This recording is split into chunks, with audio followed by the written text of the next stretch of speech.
Team Trump in turmoil while facing major foreign policy initiatives such as the trade war with China, denuclearization of North Korea, and a whole lot of other things. We've got an expert to take us through the muck and mud of the swamp. This is the Rob Maness Show.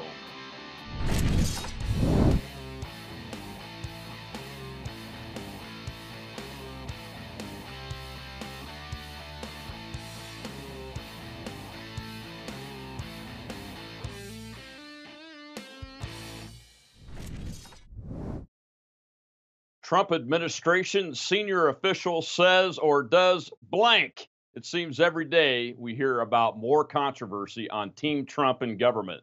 But what does the administration look like today compared to the transition team's intentions? The team has lost key appointees like the National Security Advisor, his entire team, the UN ambassador, the Secretary of Defense, and the Attorney General. Does today's team drive a change in presidential direction, or is it the other way around? Also, there are literally hundreds of unconfirmed appointees waiting to take their positions. We'll take a hard look at this from an insider perspective. While there is this continuous turmoil in the administration personnel, President Trump's still trying to achieve great things. High on his list has always been an unfair trade imbalance with China. With the economy humming well in spite of the trade war negotiations, we do need to assess its impact on resources like our national port systems and the overall economic impact on key industries such as agriculture. A primary port system is the Gulf Coast of Louisiana and its river ports that have a high level of impact on the economy throughout the nation. So our focus will take us there. What is the effect of China's trade talks on the New Orleans port systems and the national economy? Finally, in the current political environment, how does effective legislation get designed and still result in sound policy? I can tell you it's an ugly process anyway, so the challenge is even greater with the existing divided Congress, but it can and must be done. Helping us wade through the mud and muck of the swamp today is political, business, and activism expert Brian Trasher. Brian is a New Orleans businessman, author, Trump transition team member, and activist who has helped to bridge the divide that often exists between business and politics. As a senior partner at Gulf South Strategies, a local governmental relations and business development firm, Brian has worked to give both access and a voice in local and state government to a diverse roster of clients that spans everything from local nonprofit organizations to multi-billion-dollar corporations. Thanks for having me, Colonel, and thanks for that introduction. It's proof that not all inflation is bad. Absolutely, brother. Absolutely. Well, it's good to have you on, but let's dive right into it.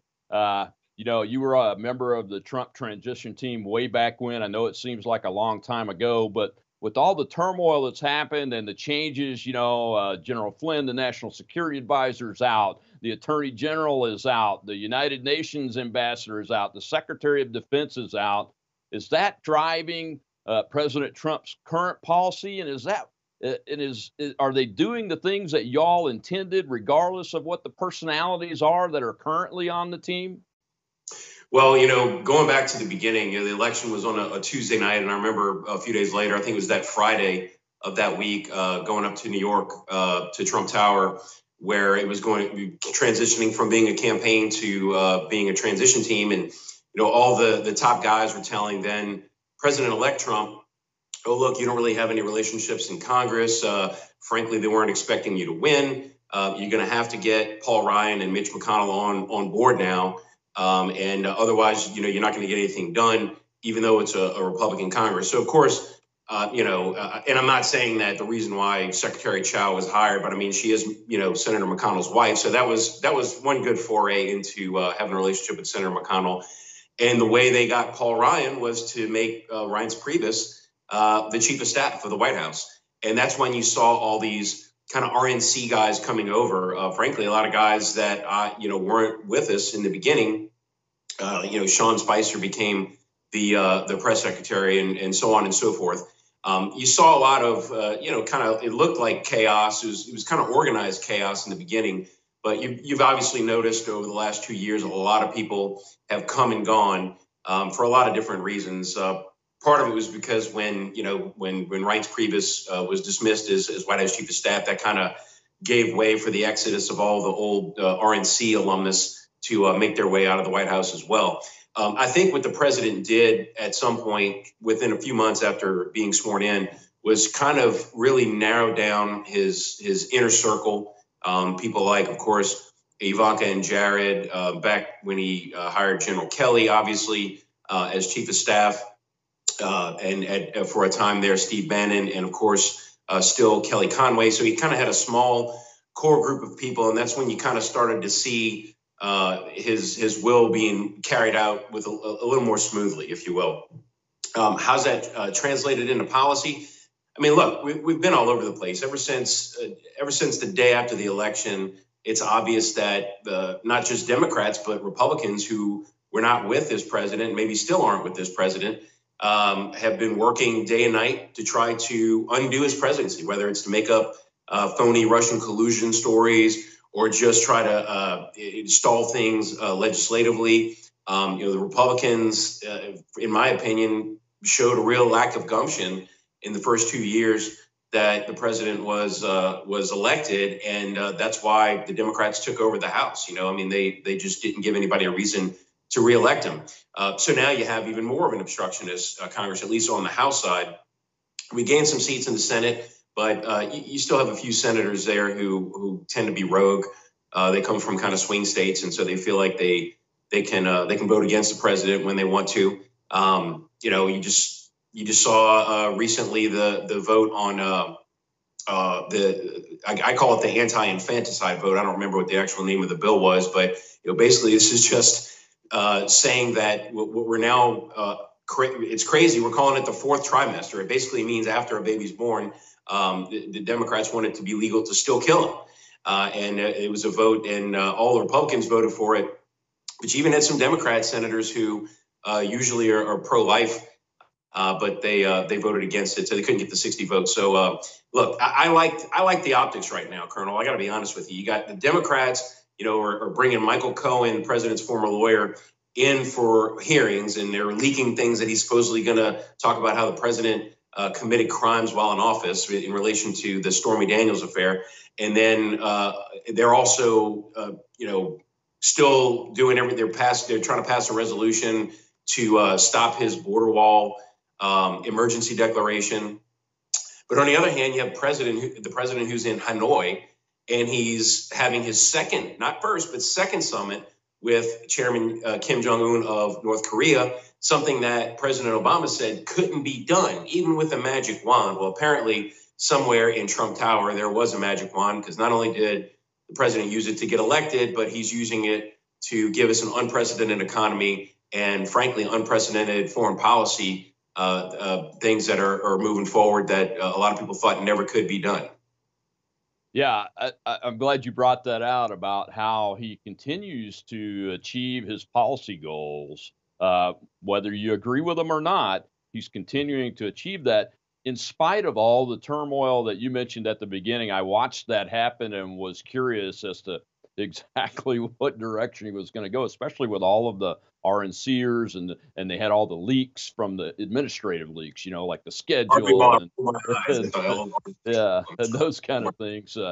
General Kelly has tamped those down. He's gone now, as you mentioned, but we still have the policy goals being achieved, and the president, as you mentioned, is on in Southeast Asia, in Vietnam, about to sit down with for his second summit to denuclearize North Korea. Soon he'll be sitting down with President Xi of China to continue their trade talks. It sounds like we've made some headway, and our president has decided to delay some of those increased tariffs because of good news that are coming out of the negotiations. And that gets me to my second point that I wanted to get your insight on, Brian, because you know so much about it. Is these China trade talks, everybody's concerned about it. Look, I'm a free market guy. I know you're a free market guy.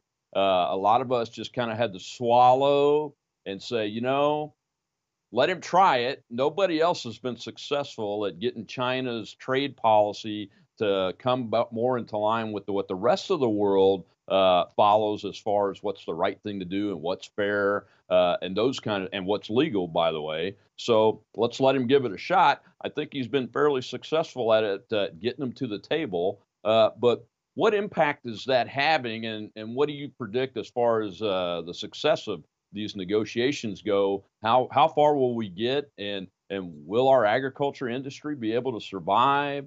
Will the steel industry be okay? Where are we at on those? I know we've heard some good news, but specifically, I know you're watching it. And how's it going to affect our port systems? What's going on with like New Orleans now? I know you follow that closely, and you do a lot of policy work on the New Orleans and the Gulf Coast port system.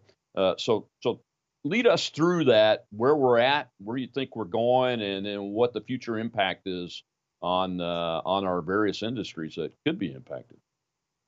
Well, I'll start with the tariffs. You know, the media and the Never Trumpers like to call it Trump's trade war, but the fact of the matter is that there never really was a trade war. This was President Trump, and really being the first president to hold China's feet to the fire and say, look, we're not going to put up with you guys manipulating our currency, taking advantage of our trade deficit, taking advantage of our intellectual property and stealing intellectual property from American companies. And there's going to be consequences. And unless you start playing nice, you're going to feel those consequences. America's the biggest market in the world for somebody to sell to. So anytime nobody ever thought about like holding that out as a carrot and a stick in a trade negotiation before. I don't know why. President Trump talked about it before he was even a candidate. He used to go on TV and talk about how he could fix the China problem in 5 minutes. And I mean, he was being euphemistic, of course, but it's our, we always talk about how, even people that don't like President Trump just say, well, he's the best salesman that ever lived. Well, just a few months ago, we saw headlines that said that China just made its first large agriculture purchase from the United States. So what we're saying is that Donald Trump literally just sold rice to China. That's not a joke. Like, like the old saying. I mean, he sold rice to China. That's crazy, but it's happening now. Translation into how that is affecting, or the initial tariffs were affecting farmers, the steel industry, the various ports. They knew it was going to hurt, and they were going to have to tighten the belts a little bit at first. But most of the industry associations were actually on board with, like you said, letting President Trump give it a try, because they knew what the potential was for success later on down the line if they could just weather the storm a little bit. We're already seeing some cracks in China's armor, and they're starting to relent. And it's been good for, like I said, the steel associations in lockstep with President Trump, even though this was something they had to endure for a little bit. But really, the president, it's just his negotiating style. One of the things that he likes to say a lot when somebody, presents a potential problem, or this could be a roadblock for us, Mr. President, he always goes back to, before I was 30 years old, I negotiated a garbage contract with the mafia. So that's his way of saying, bring it on. However hard the deal is going to be, he's a guy that's going to get it done, and he's getting it done, frankly. Yeah, he is getting it done. And, you mentioned some recent news on the agricultural side. I just heard not a week ago, I think, about increases on China's purchasing more soybeans. And as a soybean grower myself, I'm ecstatic about that. I like what I'm hearing. And you're exactly right. He never said he wanted to do really a trade war from a policy perspective. He said we want freer markets and freer and fairer markets with ultimately totally free markets. And everybody should be excited about that because, China is still a communist nation, just like North Korea is. But with free markets comes freedom and comes liberty more and more and more. And folks that have had authoritarian power tend to see the writing on the wall and want to be prosperous too. So I think that's all good news for the United States, good news for Asia, good news for the world, really, from the world's perspective. In manufacturing and agricultural products, China is a major player all around the world, and the freer they are, the better off we all are, in my opinion. Well, that takes us to another issue that I wanted to get your perspective on. You're the author of the book, Laws and Sausage. You don't ever really want to watch either one of them being made. I want you to give you an opportunity to talk about your book, but there's a reason for that. Look, man, we've got divided Congress, as you mentioned earlier. All this partisanship. You mentioned the anti-infanticide bill. I mean, the Democrats literally just voted to be able to kill a baby that's after it's born yesterday. It just boggles my mind how divisive their policies and their approach and their rhetoric is to the majority of the American people, because 80% of the American people, according to the latest numbers, are opposed to late term abortion at all, let alone not saving a child that survived an abortion and is born alive. My goodness. So we've got a big divide to overcome, but we still have to have sound policy. We still have to make good policy so that we can govern as a people and as a government. How do we get to that?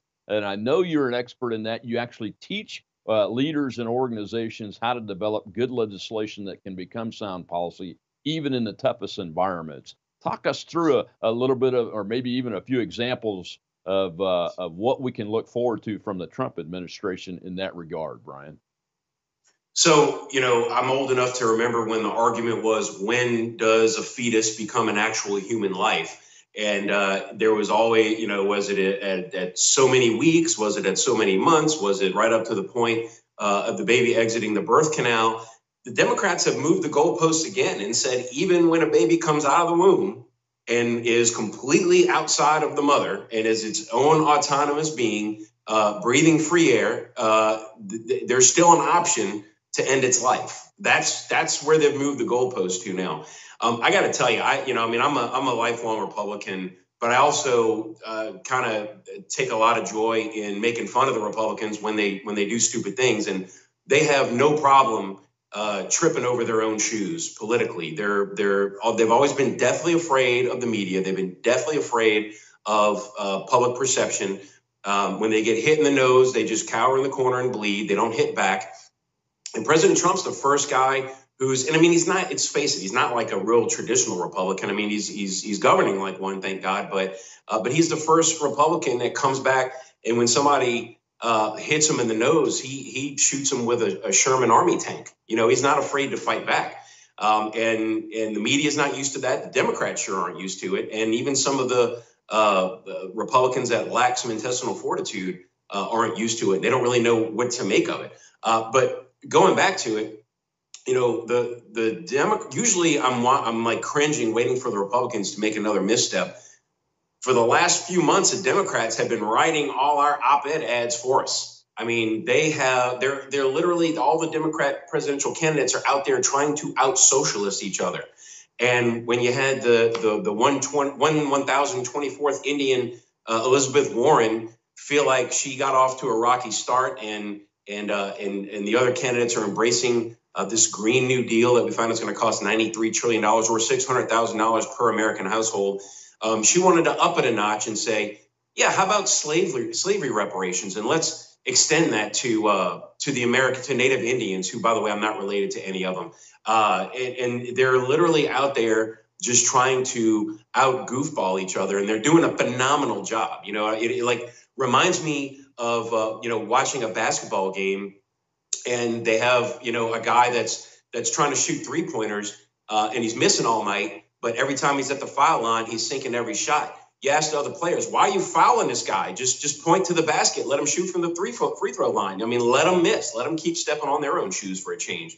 Going back to how this is playing out legislatively, right now, the Democrats are still trying to kind of feel their own way around taking back power in the House.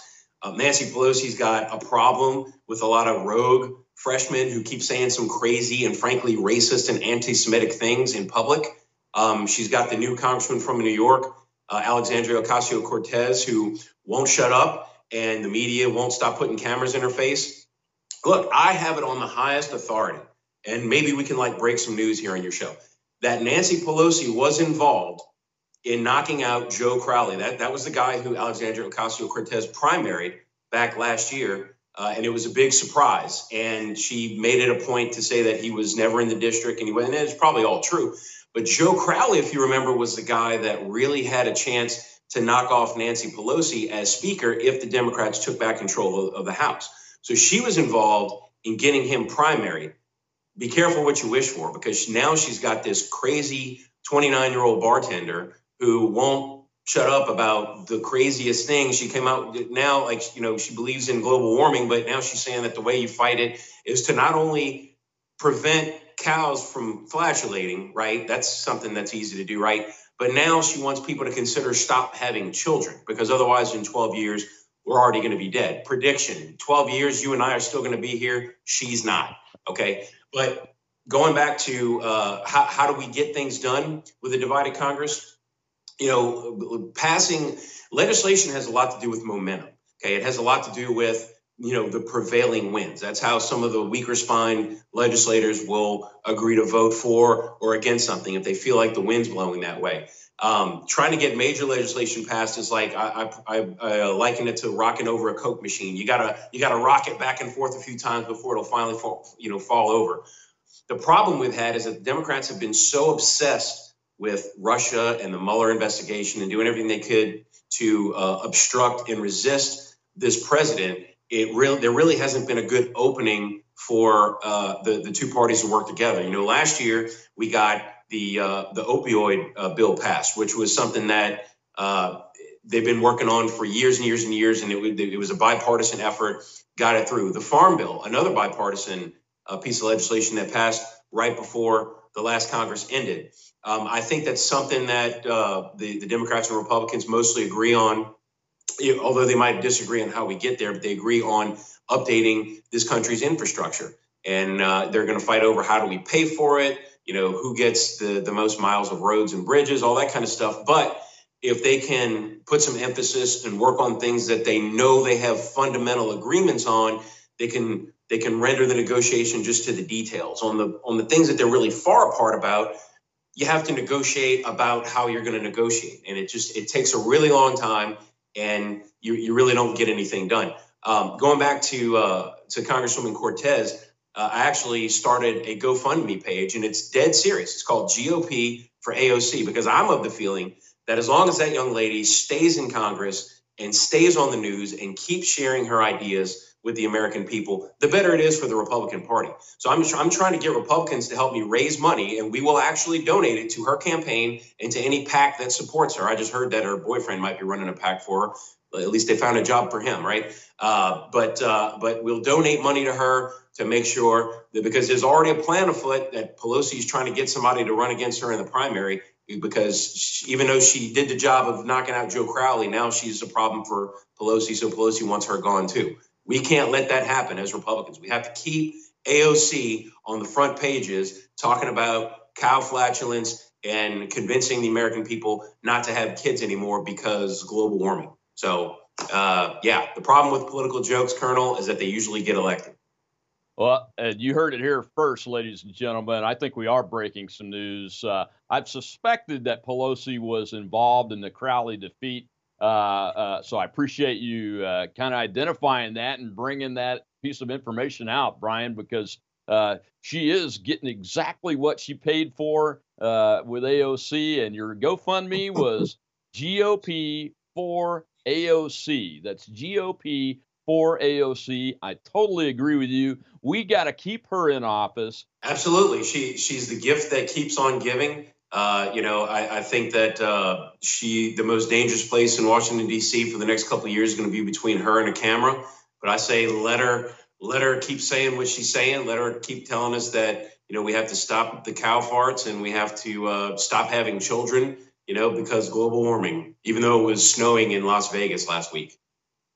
Yeah, I got pictures from Yuma, Arizona, the Marine Corps Air Station out there with 3 inches of snow on the ground and everything. But I'm also glad that you brought up that the president punches back with overwhelming force whenever he's attacked. I want to see more of us do that. I know you do. I try to do that, but we're not in office. I want to see office holders do that on the Republican side because we've got to defend this nation from these crazy Democrats. I mean, They want to kill babies that are born alive. They want to create a completely socialist economy that's driven by command, and it's by commands that go into every building and refurbish every system, and and we got to get rid of the cow farts. You can say that on my show. You don't have to worry about the PC words and those kind of things. And we've got to get rid of cars. I'm thinking, well, how in the hell am I going to get to the grocery store and back?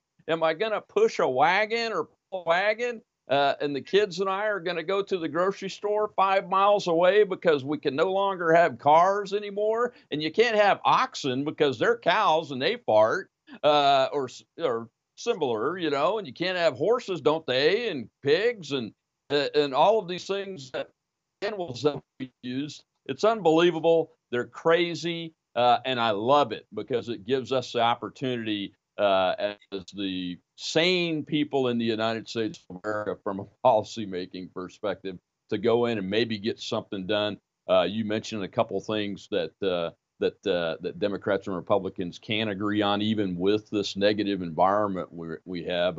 It's my hope, my push is for veterans toxic exposure legislation for veterans, their families, and their descendants.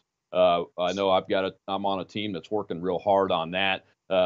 Most of the time, the folks on both sides of the aisle can agree on that. So maybe we can actually get some good things done and govern well in some of the spaces that have been needing bipartisan effort in the future. We appreciate it, Brian. Thanks for being on. But I do want you to talk about your book just for a couple of minutes and tell people how they can find you and go out and buy your book. I recommend it to everybody. It's a great read and it's a great damn title. So, Laws and Sausage, ladies and gentlemen, you never want to see either one of them get made. Go ahead, Brian. Yeah, and I can trust me, you never want to see either one get made. Not very palatable. So yeah, Laws and Sausage is it's a good primer, kind of like a 101 on how to get started in the public policy advocacy business, or otherwise known as lobbying. And basically, whether you want to get a street name changed in your hometown, or you want to get a major piece of legislation passed through Congress and have the president sign it, it's all kind of a similar system of 3 branches of government that you have to go through. And the book just kind of takes you step by step on how to get started and how to arrange and hold your meetings and do your follow-ups, things like that. Right now, you can buy it on Amazon. It's Laws and Sausage. You can look up, or you can go to www.briantrasher.com. And I think you can get it on my website. If not, you should be able to. But I actually, pretty soon, it's a little too early, but I'm going to have an announcement soon that I'm actually signing with a publisher who is going to be putting out a second edition of Laws and Sausage. So I'm going to kind of give it a refresh and maybe add a couple more chapters with some of the campaigns I've been on in there. And sometime later this year, we'll be doing a book tour. So maybe I can come back on your show when that happens. Oh, absolutely. I look forward to having you back on the show to talk even more in depth about how you get legislation and policy done, no matter what the swampy, mucky, muddy, or cow fart environment is. Brian Trasher, ladies and gentlemen, thank you very much for being with us today and leading us through the muck and mud of the D.C. swamp, helping us understand the status of Team Trump and what it looks like today versus what your intention was in the transition team, and the way forward for these major foreign policy initiatives like China and North Korea, and how we get legislation done with a divided Congress with such a powerful leader as President of the United States. Ladies and gentlemen, that's it for us. We'll see you next week on the Rob Maness Show.